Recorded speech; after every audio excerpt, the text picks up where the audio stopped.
आलस की कीमत। Laziness story for kids in Hindi. Laziness story for kids in Hindi. दिन के 12 बज रहे थे, लेकिन सोहन अभी भी सो रहा था। उसकी माँ सुमित्रा ने आवाज दी, सुमित्रा, उठ जा बेटा, देख सूरज सर पर चढ़ाया है, कब तक सोता रहेगा। लेकिन सोहन पर कोई असर नहीं हुआ। वह चादर से मुंह ढककर दोबारा सो गया।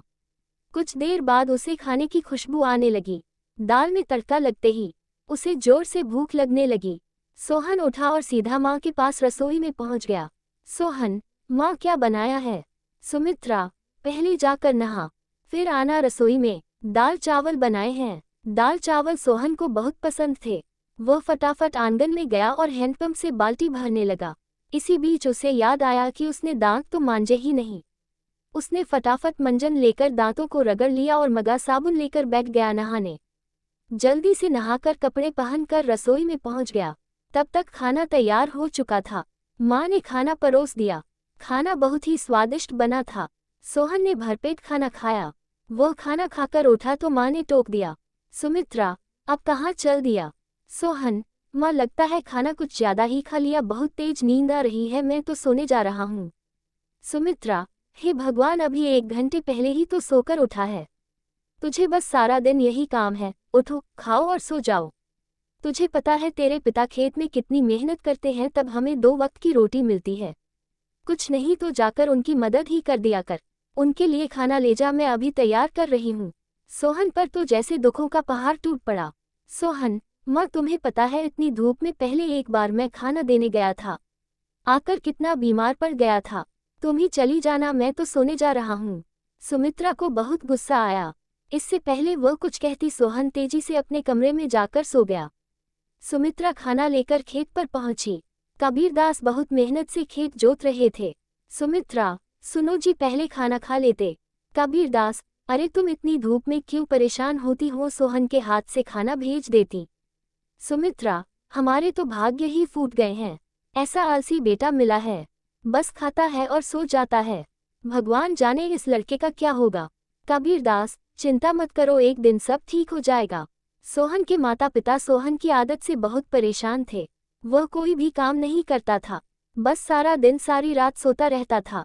एक दिन सोहन के पिता ने कहा, कबीरदास बेटा, मैं खाद और यूरिया लेने शहर जा रहा हूँ, 2 दिन लग जाएंगे। फसल तैयार होने वाली है, तू सुबह खेत पर चले जाना और सारा दिन वहीं रहना, शाम को खाना खाकर रात को वहीं सोने चले जाना, कहीं कोई जानवर खेत में न घुस जाए या कोई और हमारी फसल को नुकसान न पहुंचा दे। सोहन, पिताजी मुझसे ये सब नहीं हो पाएगा, आप माँ को बोल दीजिए। कबीरदास, नालायक, खेत की देखभाल आदमियों का काम होता है। अगर मुझे पता लगा तू खेत पर नहीं गया या फसल को नुकसान हो गया तो तेरी खैर नहीं। सोहन डर गया। वह पिता के जाने के बाद माँ से बोला, सोहन, माँ सुबह जगा देना, नहीं तो पता नहीं पिताजी क्या करेंगे। सुमित्रा मोहन को सुबह 4 बजे जगा देती है। सोहन हाथ में फावड़ा लेकर खेत में पहुंच जाता है। वहां जाकर देखता है चारों ओर ठंडी हवा चल रही थी। वह एक पेड़ के नीचे बैठ जाता है। तभी उसे हल्की हल्की रोशनी नजर आती है। पूरा खेत लाल रोशनी से भर जाता है। सोहन ने ये सब पहली बार देखा था। वह आश्चर्य से सब देखता रहा। कुछ ही देर में सूरज उगने लगा। ये देखकर सोहन को बहुत आश्चर्य हुआ। कुछ ही देर में सभी गांव वाले खेत में काम करने आ गए। सब अपने अपने खेत पर काम कर रहे थे। सोहन पेड़ के नीचे बैठा था। तभी उसके पास के खेत से माधो काका आए। माधो काका, सोहन, मेरे खेत में पानी लग गया, अब तू अपने खेत में पानी काट ले। सोहन, काका मुझे तो कुछ पता नहीं, ये सब तो पिताजी ने कभी नहीं बताया। माधो काका, बेटा कभी पिता के साथ खेत पर आया है तो तुझे पता होगा। माधो काका ने अपने बेटे को बुलाकर पानी सोहन के खेत की ओर कर दिया। माधो काका, जब पूरा खेत भर जाए तो हमें बता देना। सोहन बैठकर देखता रहा, लेकिन सुबह जल्दी उठने के कारण उसे नींद आ गई। खेत में पानी बहुत ज्यादा भर गया। तभी माधो काका दौड़ते हुए आए। माधो काका, नालायक, यहाँ सोने आया था, अपने पिता की सारी मेहनत बर्बाद कर दी, सारी फसल नष्ट हो गई। सोहन हड़बड़ा कर उठा। उसका खेत पानी से लबालब भरा हुआ था। माधो काका ने जल्दी से पानी दूसरी ओर काटा, लेकिन तब तक बहुत देर हो चुकी थी। लगभग आधी फसल खराब हो चुकी थी। सोहन, काका अब कुछ नहीं हो सकता क्या? माधो काका, नहीं बेटा, तैयार फसल का ध्यान बच्चे की तरह रखना पड़ता है। समय से पानी देना, खाद देना, जानवरों से बचाना। इसीलिए हम दिन रात खेत पर रहते हैं। अब तो भगवान ही मालिक है। सोहन पेड़ के नीचे बैठा रोता रहा। दोपहर को सुमित्रा खाना लेकर आई। उसे सब पता लगा तो उसने भी सोहन को बहुत डांटा। शाम को सोहन घर नहीं आया, न ही उसने खाना खाया। उसकी भूख प्यास नींद सब उड़ चुकी थी। अगले दिन जब कबीरदास घर वापस आए तो उन्होंने सोहन के बारे में पूछा। सुमित्रा ने सारी बात बता दी। कबीरदास सब छोड़कर दौड़ते हुए खेत पर पहुंचे। उन्होंने देखा मोहन पेड़ के नीचे बैठा रो रहा था। आधी फसल खराब हो चुकी थी।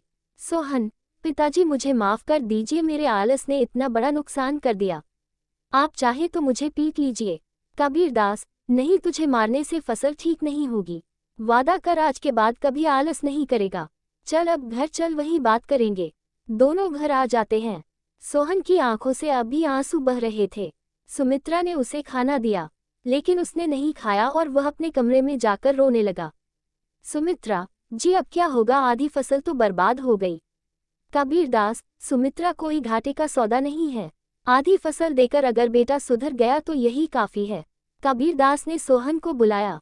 कबीरदास, बेटा अब तो नुकसान होना था, हो गया। अब हमें कल से आधे खेत की फसल उखाड़ कर दोबारा बोनी होगी। सोहन, पिताजी आप बाकी आधे खेत में खाद यूरिया लगाकर उसे काटने का इंतजाम कीजिए। मैं इस पर अकेले काम करना चाहता हूँ। अगले दिन सुबह 4 बजे सोहन अपने पिता के साथ खेत पर पहुंच गया और पिता के बताए अनुसार खेत पर काम करने लगा। 4 महीने कठिन परिश्रम करने के बाद नई फसल कुछ बढ़ती हुई दिखाई देने लगी। सोहन अब एक कर्मठ, मेहनती इंसान बन चुका था।